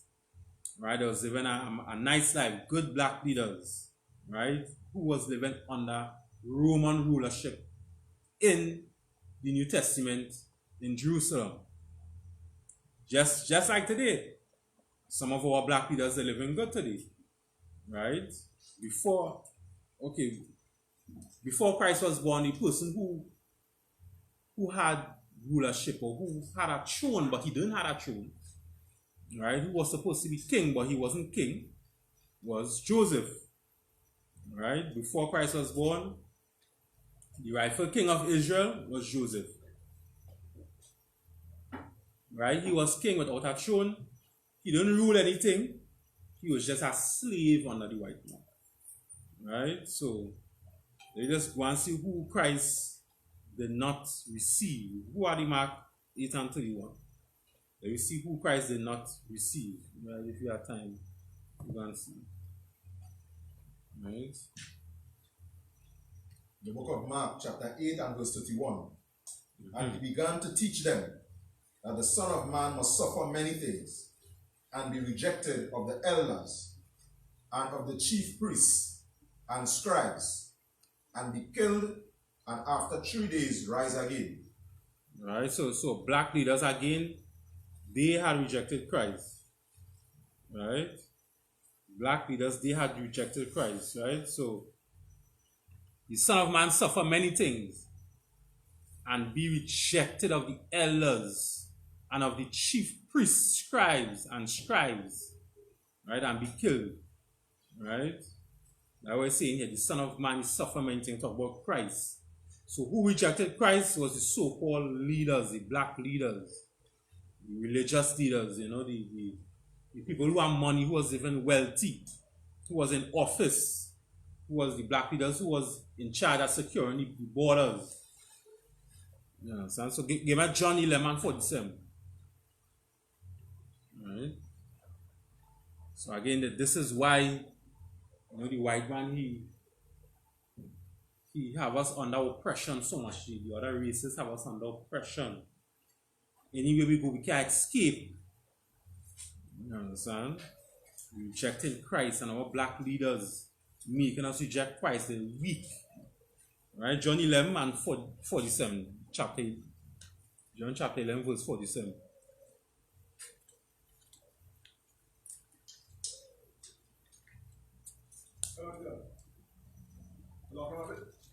Yeah, where? John chapter 11 and verse 47.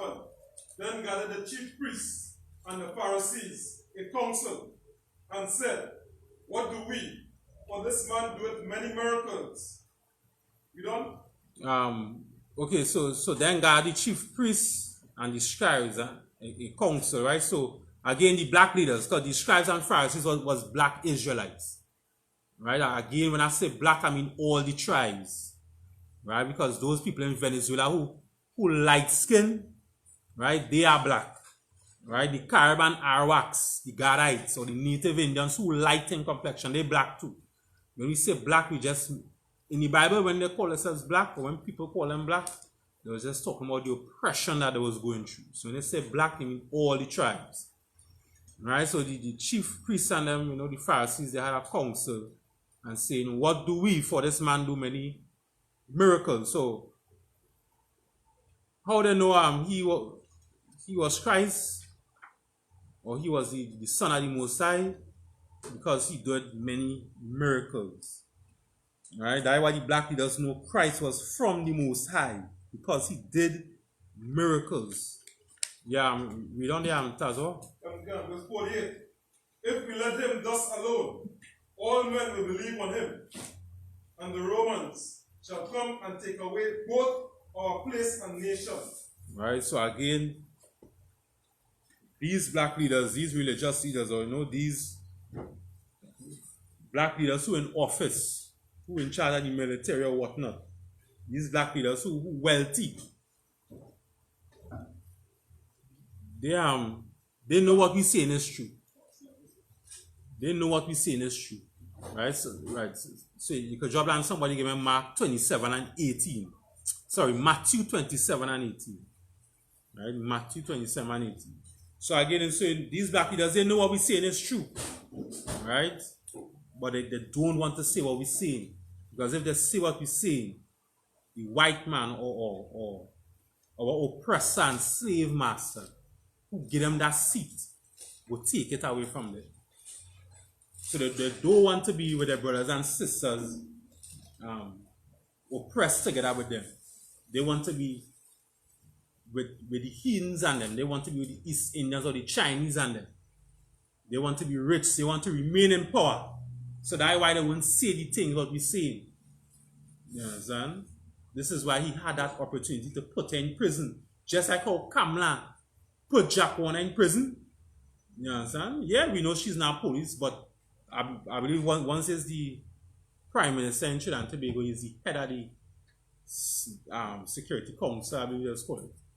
Right? And the Security Council have a big part to play in with the police and whatnot. They have a part to play. So KAMLA, she took the opportunity, she put Jack Warner in prison. But Rowley, he had the opportunity, but he didn't take it. So, you know, we weak. Our leaders, they didn't want to say their position, they got lost their position. Barrett, you was going to say something? Yes, also.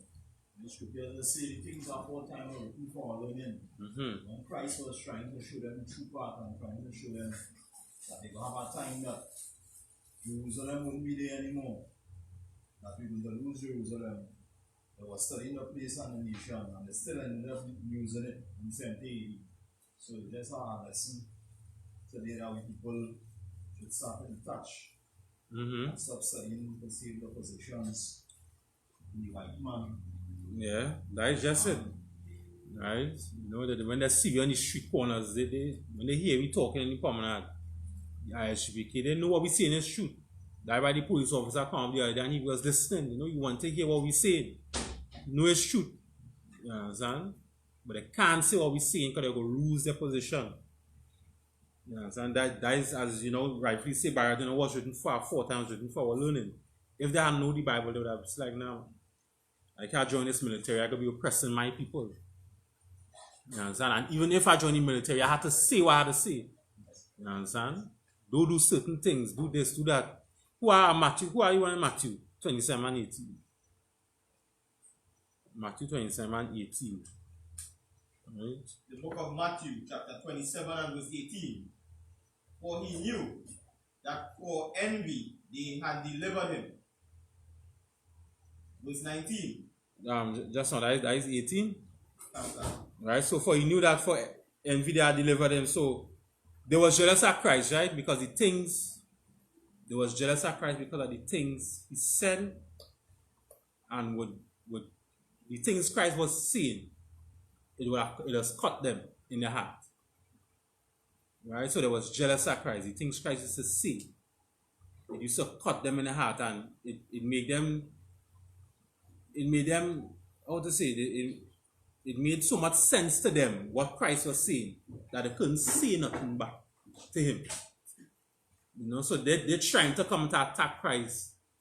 Yeah, with whatever. Christ might teach him about reincarnation or whatever. They might come to try and cut him. But Christ going to be cutting them instead. And the things Christ used to say used to make so much sense. They used to be like, nah man, I can't. We can't say nothing about what Christ used to say. So there was jealous of him. Right? There was jealous, apart from the things Christ used to say, there was jealous at the miracles Christ used to do. Right? They saw and they heard. And some people going to follow Christ. So they were saying, hey, if we leave Christ alone, people are going to follow him and not us. So there was jealous of Christ because the miracles he do and the things he used to say, there was jealous of him. Right? Just like today, all our black leaders, you know, again, as I brought up before, you know, they see us speaking the truth, but they don't want to say the things that we say because they know that their position, their contracts, that they're working for, everything will be taken away from them. Right? So give me John, you see John 11, is at 45. Yeah, so fast I could go into it. So who received Christ? Right? You know before they say the Christians that say because Israel didn't receive Christ, Christ teach the whole, all the other races, which is a lie. Christ only came for the Israelites. Right? So it was the black leaders who betrayed Christ. Right? It was the black leaders who betrayed Christ. So you go at John 11, 45 here. The book of John chapter 11 verse 45. Then many of the Jews which came to Mary and had seen the things which Yahushua did, believed on him.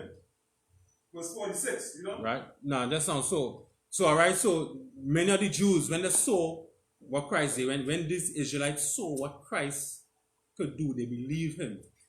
You understand? So not all rejected him. Give me John 12 and 9. John chapter 12 verse 9. All right, so the Israelites, when they saw him, you understand, they had believed him. So not all of them rejected Christ. It wasn't all of them. Right? It was just the leaders, the so-called leaders alone rejected Christ. Because they didn't want the seat to be taken away from them. Who are the scriptures? John 12 and 9. The book of John chapter 12 and verse 9. Much people of the Jews therefore knew that he was dead, and they came not for Yahushua's sake only, but that they might see Lazarus also, whom he had raised from the dead. Right, so that's 9, right? Come on. Right, so you know, everyone knew Christ had raised Lazarus, and they came to see him. Everyone knew Christ had raised Lazarus, and they came to see it. You read on verse 10. Verse 10. But the chief priests consulted that they might put Lazarus also to death.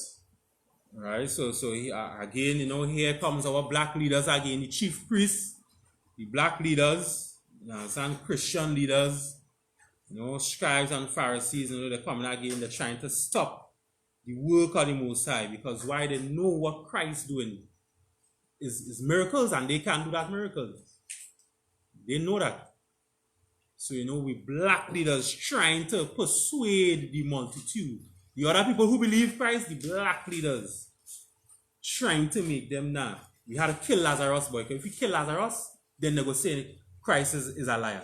So yeah, let me kill Lazarus. You understand? So yeah, go ahead. Verse 11. Because that by reason of him, many of the Jews went away and believed on Yahushua. Right, so what it's trying to say is, you know, because of Lazarus, how they saw him, that made them believe Christ. So again, not everybody did not believe in Christ. That was just the black leaders. People had believed in Christ, especially when they see the miracles Christ was doing. Like in this here, what they were saying, because how they had saw Lazarus, they had believed him. Right, somebody hold just John 2 and 23. Right, if you have time, we're going to run through John chapter 9, but so John chapter 2 verse 23. Right, so Christians don't know the Bible, right? Only the Most High or Christ only came to save Israel. Christians again don't know the Bible, right? Those fake camps and all don't know the Bible. Right? They know Christ came to save the Israelites. Right? So yeah, John 2 and 23. The book of John, chapter 2 and verse 23.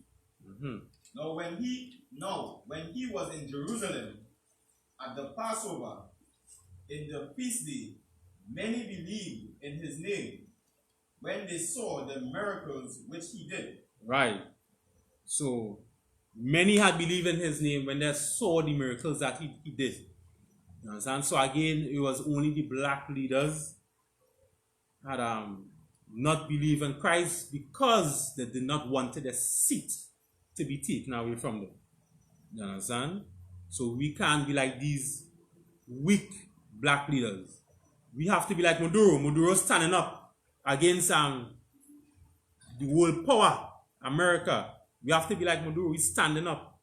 Chavez, when he found out the truth, America knew that they was going to have a coup against him. Chavez locked off all ties with America. That is how we have to be like strong leaders, strong black leaders. Just like Maduro and Chavez. Strong. Speak the right thing. I believe Maduro called the white man. Where's called the white man in Spanish? Again, I forget the name. Diablo.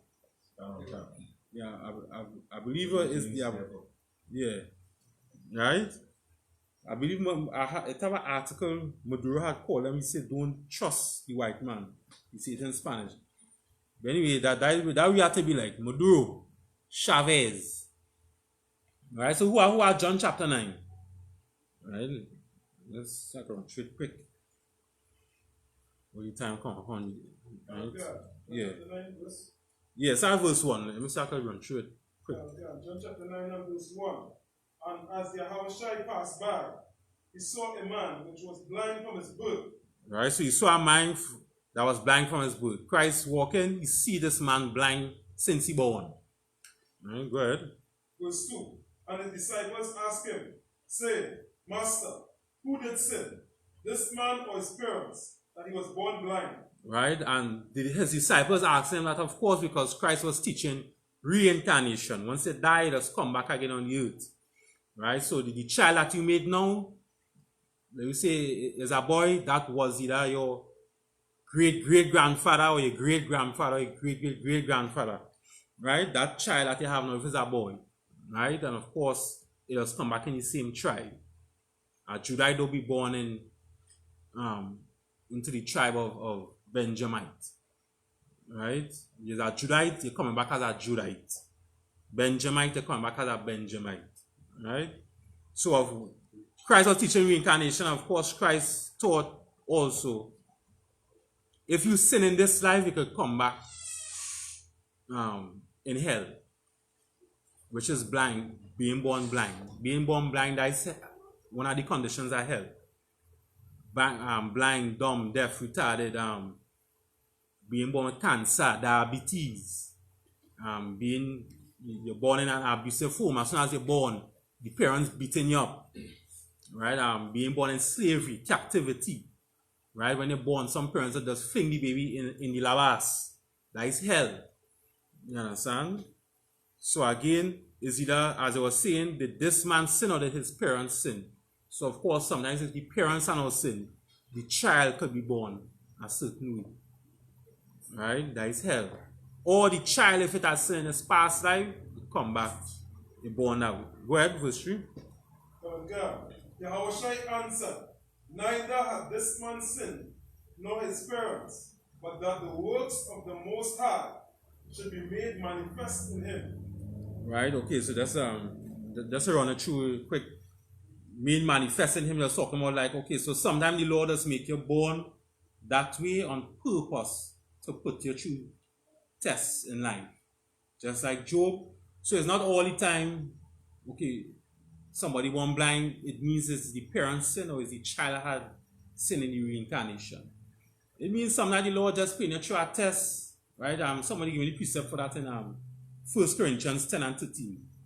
1 Corinthians 10 and 13, that's the precept for it. Right? Somebody the Lord has put you through a test. He has make you born so on purpose. Just like how Job, he was put through tests. You know, when he was going through his tests, you know, and again, the precept here, you know, the Lord doesn't know. The Lord has give you a test that he could handle. Right? The precept. Right? The Lord has give you a test that he could handle. Right? So you just smoke weed. That is a test. You could stop smoke weed.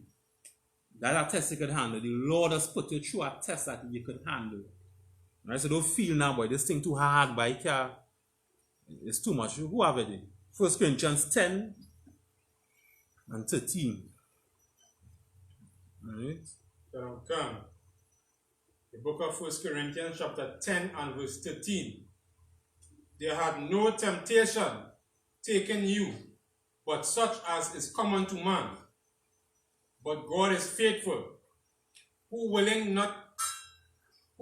not suffer you to be tempted above that ye are able, but will with the temptation also make a way to escape, that ye may be able to bear it.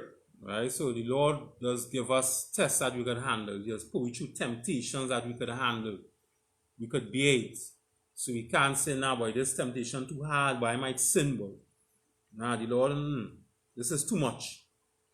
We could handle it. You understand? Just again, you know, the white man again, you know, Christianity, the church. You know, we go into church thinking, all right, the church will save you when the the church teaching me lies, you know, the church and showing me scriptures like these, we're going to be like, nah, man, I really can't handle it. And somebody, Lord, he said it here. He just give it them, we could handle it, right? We could handle it, right? So it's not all the time a child born, right, in this case blind, it means it's the parents or the child's fault. It could just be a test that the Lord put the child through, right? That is basically what it is about. That's all you continue verse 4. Not so much. Go into it. John chapter 9 and verse 4. I must work the works of him that sent me, while it is day. The night cometh when no man can work. Good. Verse 5. As long as I am in the world, I am the light of the world. Good. Verse 6. When he had thus spoken, he spat on the ground and made clay of the spittle, and he anointed the eyes of the blind man with the with the clay. Alright, so I'll get that, you know, he spit in the clay and paint in the blind man's eyes. Good. Verse 7. And said unto him, go wash in the pool of Siloam, which is by interpretation sent.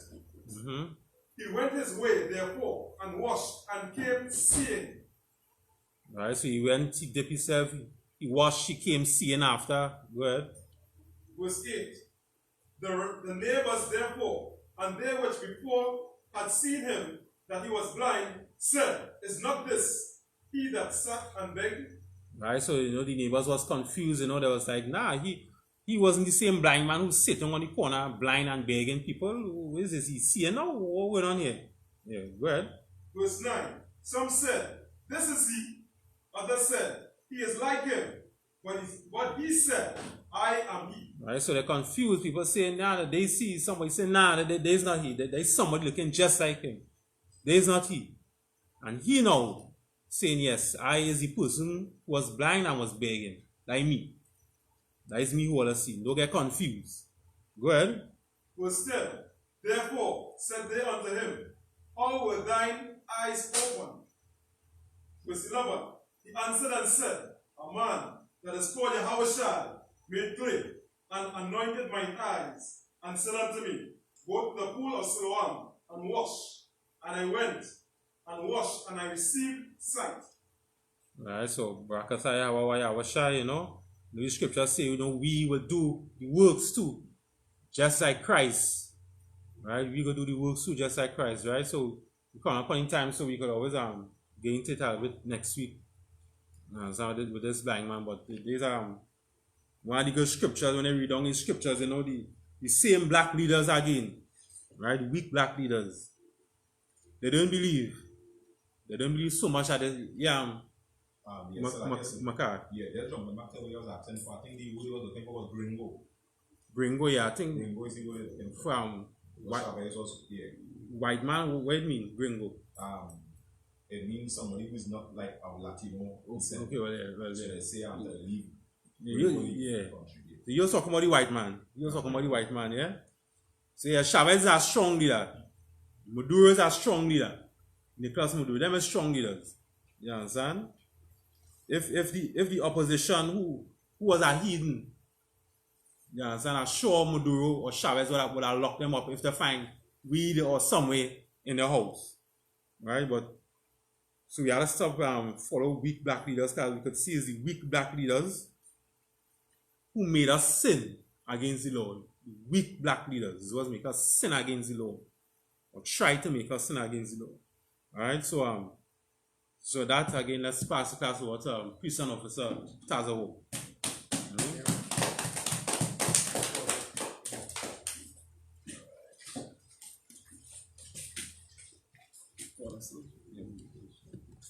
Alright. Security announcements. We are the I.S.U.P.K out of 1 West 125th Street, Harlem, New York, under Commandant GEN.YAHANNA. New rules for brothers and sisters. When a new brother or a sister comes into the school, they are off limit for 6 months. They are to be saluted only. They are here to shed themselves of the world. After 6 months, if a brother or a sister has an interest in a particular person, he or she must get permission from the head to speak to a brother or a sister. There is another 6 months in which the brother or sister will court each other. After the 6-month period, the brother or sister will get permission from the head to marry. Tithes, which is a commandment. You can find this in Numbers chapter 18 and verse 21 and Malachi chapter 3 verses 8 to 10. It means tenth in Hebrew and it's pronounced Ma'ishara.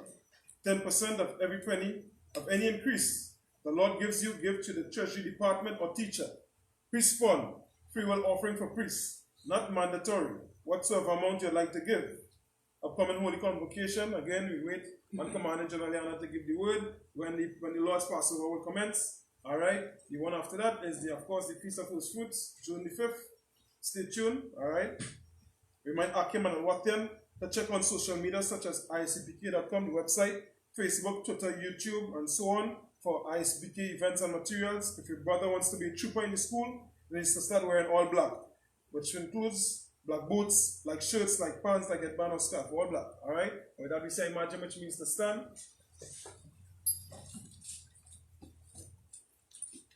Upon your them, turn and face this. All right, what we'll say is the Lord's Prayer in Hebrew first.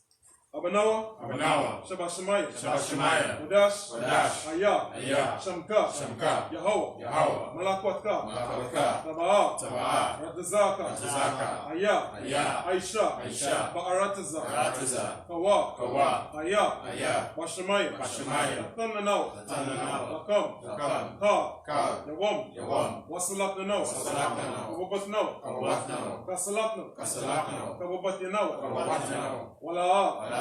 Tabaya Aino, Banasayawan, Abal, Awashino, Mayan, Ra, Kaya, Laka, Amalakwa, Wahala, Watapara, Laiwalamia, Ama. In English, what we said was, Our Father, which art in heaven, hallowed be thy name. Yahweh, thy kingdom come, thy will be done, in earth as it is in heaven. Give us this day our daily bread. Forgive us our debts, as we forgive our debtors. And lead us not into temptation, but deliver us from evil. For thine is the kingdom, and the power, and the glory, forever. So be it. All right. Now we're going to say the blessings for the power structure in the Hebrew. All right. Barakatah Yahweh. Wa Yahweh Shah. Amakala. Wa Alahai. Matazabia. Alawap Yahan. Ha Alawapia. Ha Suranya. Ha Kotazayan Yam. Ha Kiyali Yam. Wa Kwatyan. Yahweh. Bahashem. Yahweh Shai. Tawada Aman. Right? In English, what we said was, Bless you, Yahweh, and Yahweh Shai, and Michael, and the angels, Commandant General Yahanna, generals, captains, officers, troopers, and the sisters, Yahweh, in the name of Yahweh Shai, thank you, so be it. Alright, this is the Hakak, the prayer for the poor. Salakia, the poor prayer in the Hebrew. Alright, Yahweh, Ba'ashem, Yahushai, Babukasha, Nathanano, Aka, Rabah, Kalmakala, Wakal Madawa, Aka, Lataha, Amatazarium, Aka, Lakoyam, Amathiam, Aka, Alwa Kawat, Atamaala, Lagarashan, Bahashem, Yahushai, Tawada Aman. Alright, so in the English, what we said was Yahweh, in the name of Yahweh Shai. Please give us the power. The power to heal. All manner of sickness. All manner of disease. The power to cleanse the lepers. The power to raise the dead. The power against unclean spirits. To cast them out. In the name of Yahweh Shai. Thank you. So be it.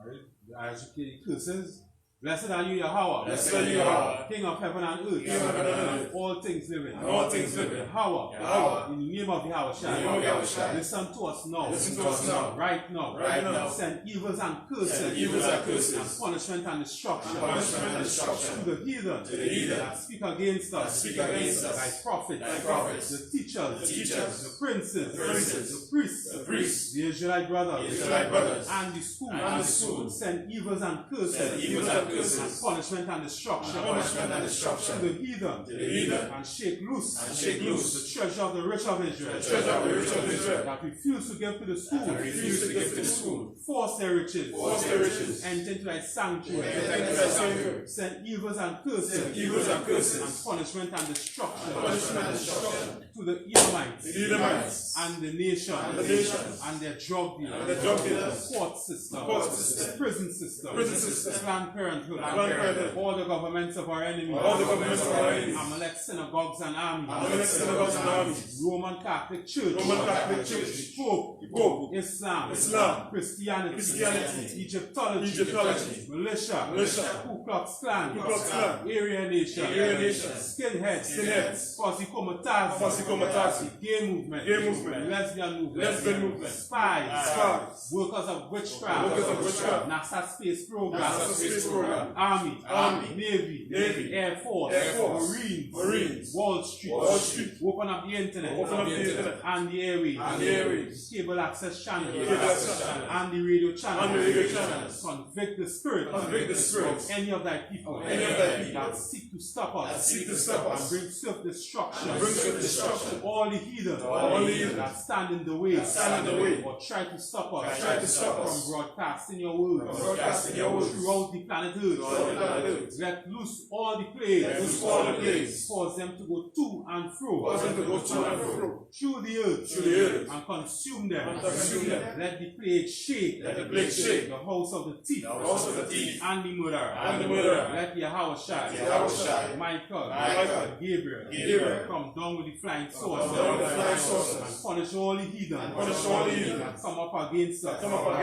As we speak thy word. Cause it to be known by all. That it is the angels that have done it. Cause it to be spread. Through the media. Throughout the whole world. Cause them to shake at thy coming. In the name of Yahweh Shai. Thank you always. So be it. Alright, it's the prayer to bless Israel. Yahweh. Ba'ashem. Yahweh Shai. Brooklyn out. SHALAM. Mabaya. Sapari. Barak. Rapa. Magan. The Shikana and Kayla. Kwasi and Kobe. All the brothers and sisters fighting to come into the truth. And all the brothers and sisters in the truth. Commander General Yahanna.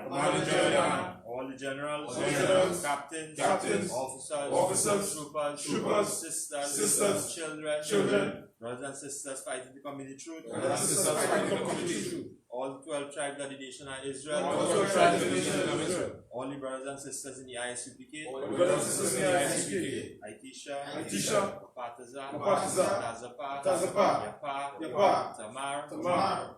Commanding General General, Captain, Officer, Troopers, Sisters, Children, Kayalwana, Raknapa, Shariah, Indian family, Jonathan family, brothers and sisters fighting coming to the truth. Commander General Yahanna, all the generals, all the captains, officers, troopers, all the students, Shamka, Yapa, Commander General Yahanna, General, Captain, Officers, Troopers, Sisters, Children, Bosby family, Francois family, Figaro family, John family, Koto family, Lexus family, Yakar, Mataza, Next. Commander General Yahanna, generals, captains, officers, troopers, sisters, children, brothers and sisters fighting to come into the truth. All the sword of Israel, all our families. Next month. Command Gen.YAHANNA. Command Gen.YAHANNA. Generals. Captains. Officers. Officers. Troopers. Sisters. Children. All in the church of Israel. Officer Shan family. All the brothers and sisters fighting to come into the truth. All the brothers and sisters fighting to come into the truth.